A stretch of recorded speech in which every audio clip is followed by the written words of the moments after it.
अस्सलाम वालेकुम, doctor Arshad Mahmood hair. आज की वीडियो के अंदर हम देखेंगे कि पीडियाट्रिक एग्जामिनेशन के क्लिनिकल एग्जाम के अंदर स्टूडेंट्स कौन सी ऐसी कॉमन गलतियां करते हैं जो रिपीटेडली दोहराई जा रही होती हैं। हमने भी अपनी एग्जामिनेशन के दौरान ये सी गलतियां की हैं, हमारे फेलोज ने भी की हैं और हमने से सीखा है। और विद टाइम हम देखते हैं कि स्टूडेंट्स क्या गलतियां करते हैं। हम इसको डिटेल में डिस्कस करेंगे ताकि आप इनको नोट कर लीजिएगा और आप कोशिश कीजिएगा कि इन गलतियों को एग्जाम के अंदर अवॉइड करें ताकि आपका पास होना ज़्यादा से ज़्यादा ईजी हो जाए। अगर आप पीडियाट्रिशियन हैं, पीडियाट्रिक मेडिसिन में इंटरेस्टेड हैं, तो हमारा YouTube channel doctor Arshad Mahmood child specialist आपके लिए काफ़ी हेल्पफुल साबित होगा। इसमें जो है आप अगर सिस्टेमिक वे में वीडियोस देखेंगे तो आपके लिए इसमें इजी होगी। उसमें आपने इस यूट्यूब चैनल की प्लेलिस्ट के अंदर जाना है और अपनी पसंद की टाइप ऑफ वीडियोस आप देख सकते हैं। अगर आप टॉक्स एग्जामिनेशन के लिए प्रिपरेशन कर रहे हैं तो टॉक्स से वीडियोस देखें। अगर आप क्लिनिकल एग्जाम यानी पार्ट 2 एग्जाम के लिए प्रिपेयर कर रहे हैं तो फिर आपको लॉन्ग केसेस, शॉर्ट केसेस और क्लिनिकल मेथड्स की वीडियो देखें।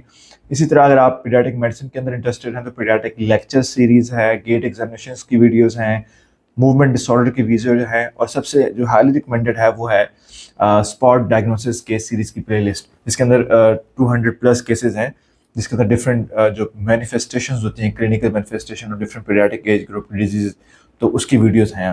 तो ये सारी आप देखें, ये आपके लिए हेल्पफुल होंगी। तो अब हम डिस्कस करते हैं कि एग्जाम के अंदर गलतियां कौन सी होती हैं, रिपीटेडली हो रही होती हैं, जो आपके फेलियर का बायस बन सकती हैं। सिंगल गलती फेलियर का बायस यूजुअली नहीं बनती। जब आप मल्टीपल गलतियां, मल्टीपल चीज़ें, मल्टीपल जब ब्लेंडर्स इकट्ठे करते हैं तो डेफिनेटली एग्जामिनर के मुश्किल होता है कि वो आपको पास करे। सो हम डिस्कस करते हैं वन बाय वन। सबसे पहले है कि इंस्पेक्शन। जब आपको कमांड दी जाती है शॉर्ट या लॉन्ग केस में तो इंस्पेक्ट नहीं करते लोग। इंस्पेक्ट करना क्या होता है कि आप पेशेंट के पास जाएं, उसको ज़रा थारोली पेशेंट को देखें ऊपर से नीचे तक, ठीक है।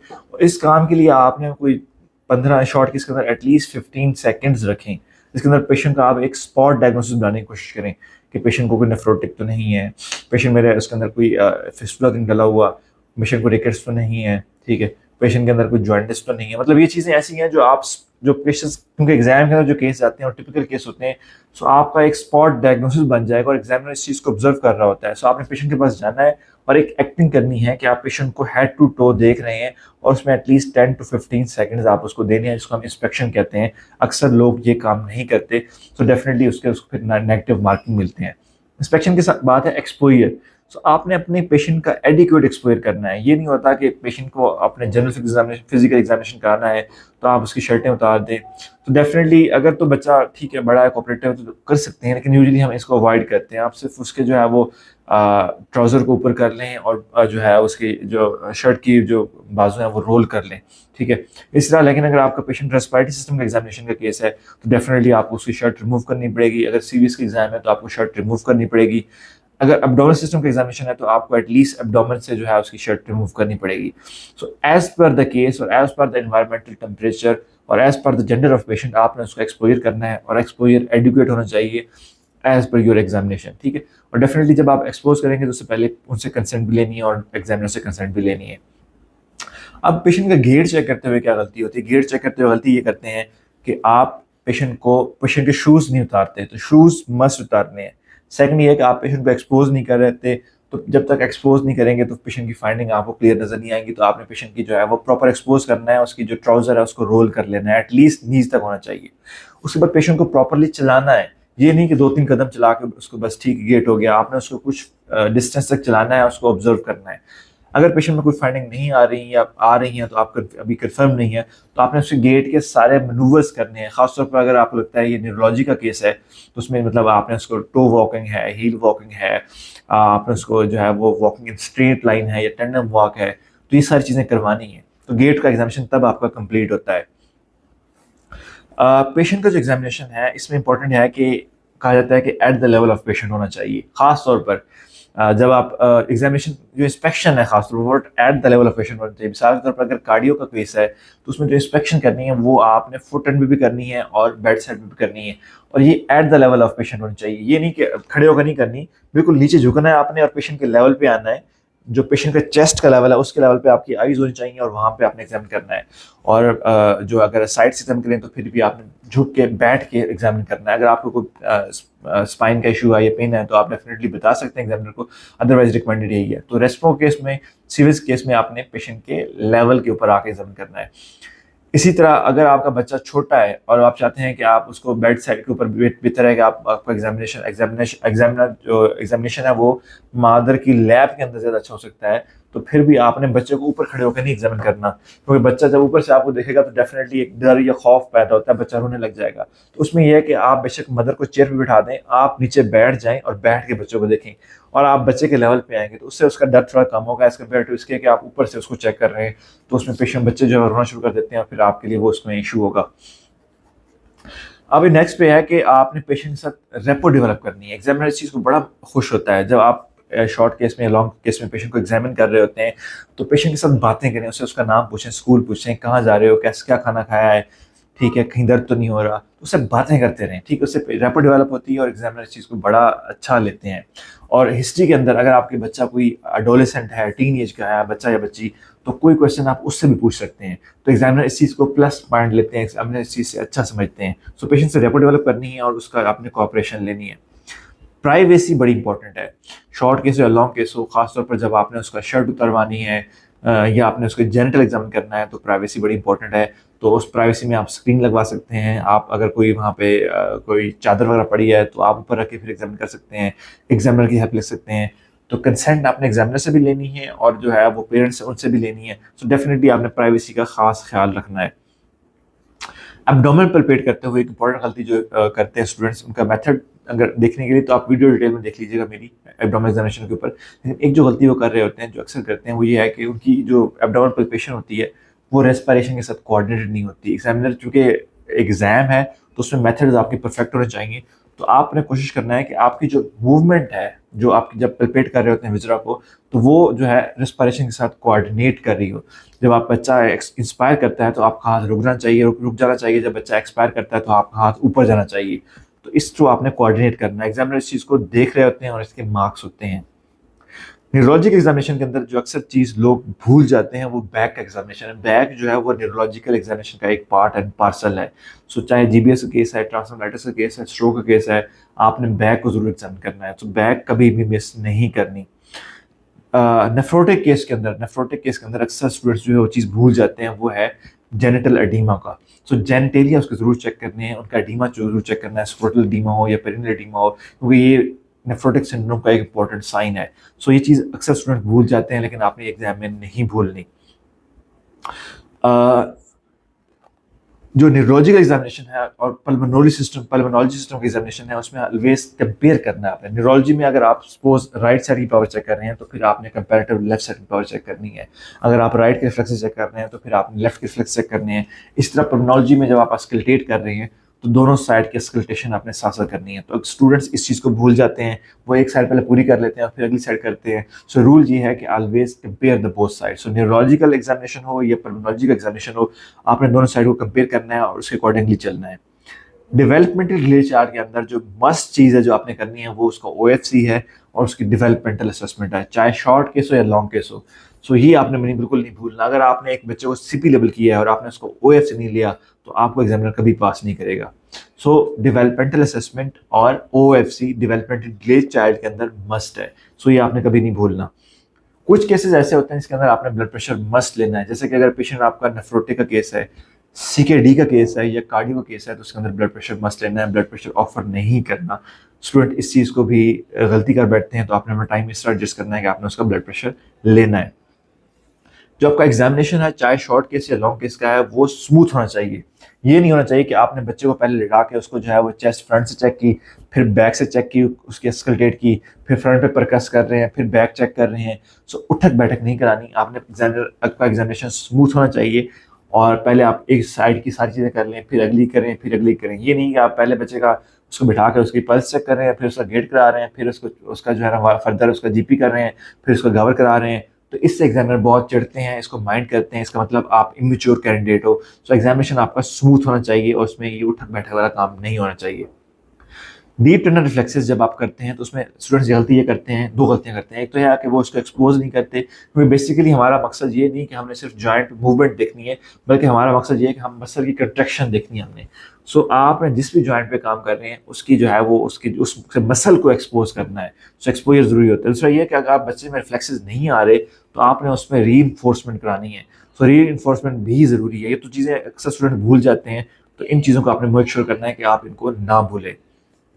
न्यूरोलॉजी में एक इंपॉर्टेंट चीज़ होती है कि आपने फंडस को भी जरूर ऑफर करनी है, चाहे आपका पेशेंट स्ट्रोक का केस है, चाहे आपके पेशेंट के अंदर डीबीटी है। सो हर केस में फंडस को भी कोई ना कोई रेलेवेंस होती है। सो आपने ये ज़रूर ऑफर करनी है। जो हमारे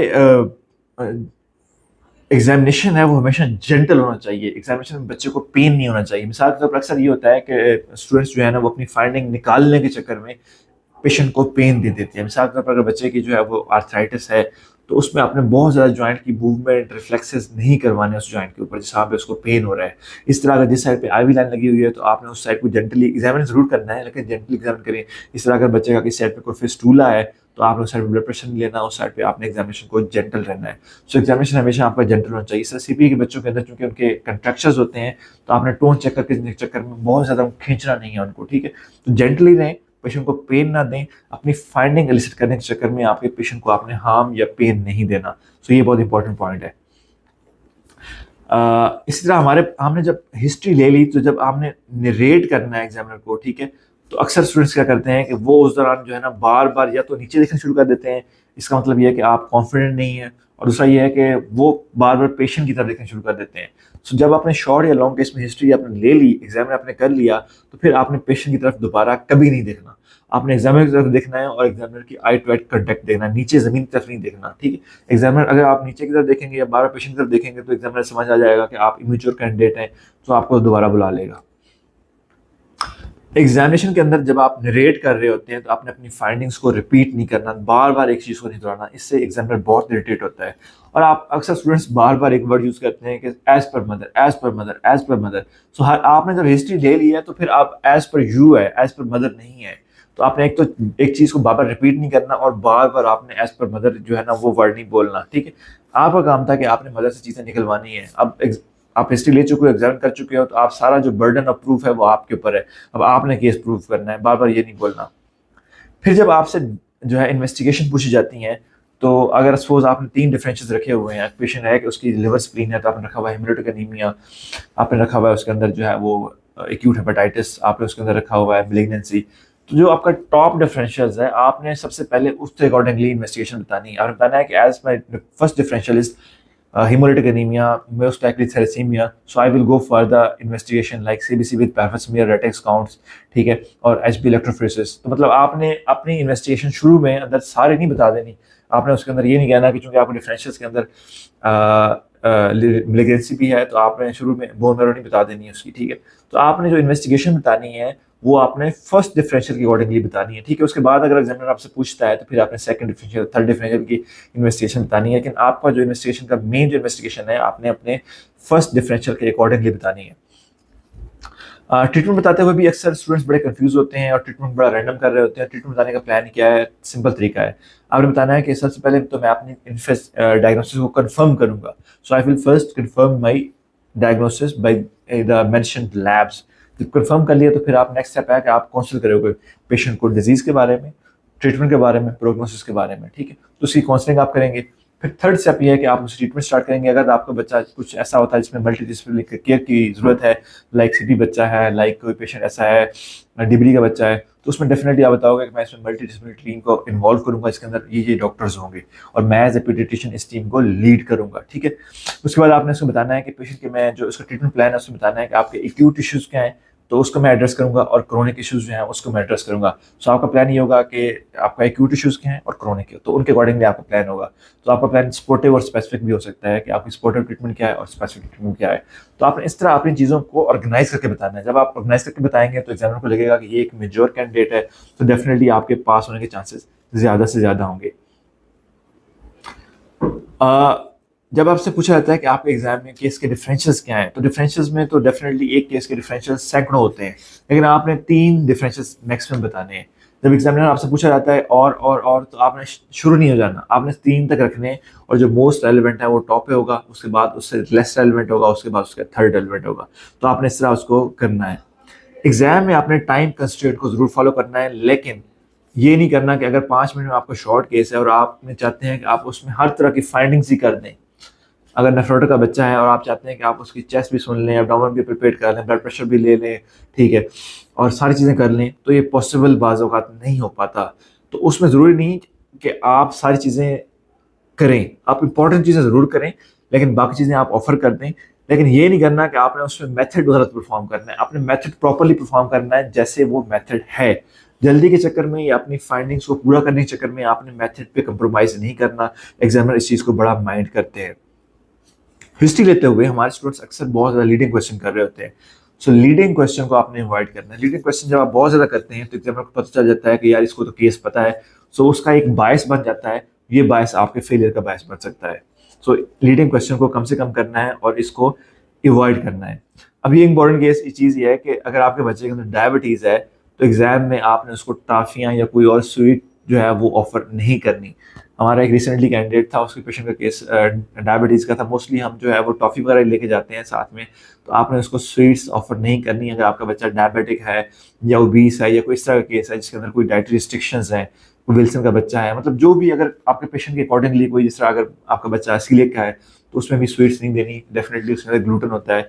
तो आपने अपने केस अकॉर्डिंगली आपने देख लेना है कि आप बच्चे को जो गिफ्ट दे रहे हैं, कोई इसको खाने की चीज़ दे रहे हैं, क्या उस बच्चे में वो डाइटरी रिस्ट्रिक्शन तो नहीं है, तो आपने उसको अवॉइड करना है। तो ये इंपॉर्टेंट पॉइंट होता है, एग्जामिनर इस पर भी माइंड करते हैं।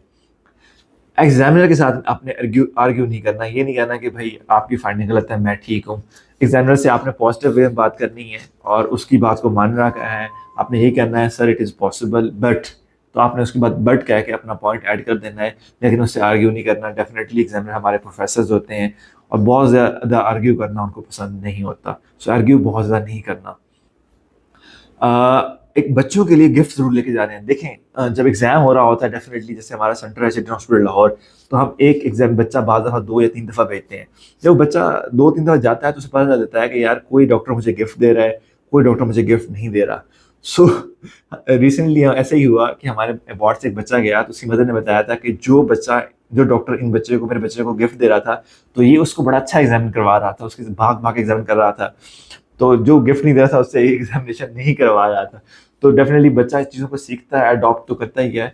तो आपने बच्चों के लिए गिफ्ट जरूर लेके जा रहे हैं, क्योंकि जब एक डॉक्टर गिफ्ट दे रहा होता है और एक नहीं दे रहा होता, तो वो बच्चे का भी उसकी डॉक्टर के लिए बायस आ जाता है, तो वो इसको कॉपरेट नहीं करते इस तरह के। एग्जाम में आपके इंस्ट्रूमेंट पूरे होने चाहिए। इंस्ट्रूमेंट के ऊपर मेरी एक सेपरेट वीडियो मौजूद है, एक कि आपने अपना बैग कैसे बनाना है। ये वीडियो आपको शो हो रही है, ये आपने सर्च करनी है और ज़रूर देखनी है। तो आपने अपना बैग उसके अकॉर्डिंगली बनाना है। आपके पास एडिशनल थर्मामीटर होना चाहिए, आपके पास टार्च होनी चाहिए, मोबाइल टार्च का इस्तेमाल नहीं करना, आपके पास रिस्ट वॉच होनी चाहिए। अब एक इंपॉर्टेंट चीज़ जो गलती करते हैं स्टूडेंट्स वो ये है कि एक बच्चे का ईयर एग्जामिनेशन करने के लिए टॉर्च से एग्जामिनेशन कर रहे होते हैं। सो टॉर्च से बच्चे का ईयर एग्जामिन नहीं करना। एग्जामिनर इस चीज़ को बड़ा माइंड करते हैं। आपने हमेशा एग्जामिनेशन अगर आप ज़रूरी भी है तो आप उसको ऑफर कर दें, लेकिन ऑटोस्कोपी के साथ ईयर का एग्जामिनेशन किया जाता है। सो ये गलती बिल्कुल नहीं करनी। और टेम्परेचर यूजुअली हम बैक ऑफ हैंड के साथ टच करते हैं, फ्रंट ऑफ हैंड से नहीं करते। बैक ऑफ हैंड के साथ हम बच्चे का टेम्परेचर चेक करते हैं। ये कुछ इंपॉर्टेंट मिस्टेक्स थी, गलतियाँ थी जो कि मैंने रिकॉल की हैं अपने दौर में, जो कि हमने खुद की थी या हमारे फेलोज़ ने की थी या आप स्टूडेंट्स कर रहे हैं। तो अगर आपको कोई और मिस्टेक पता है तो वो आप कमेंट सेक्शन में मेंशन कर सकते हैं, ताकि सबकी इसकी अवेयरनेस हो। तो इन चीज़ों को आपने नोट कर लें और कोशिश करें कि जब आप प्रैक्टिस कर रहे हो केस की, लॉन्ग केस की, शॉर्ट केस की, तो खुद इन गलतियों से अपने आप को अवॉइड करने की कोशिश करें। Thank you.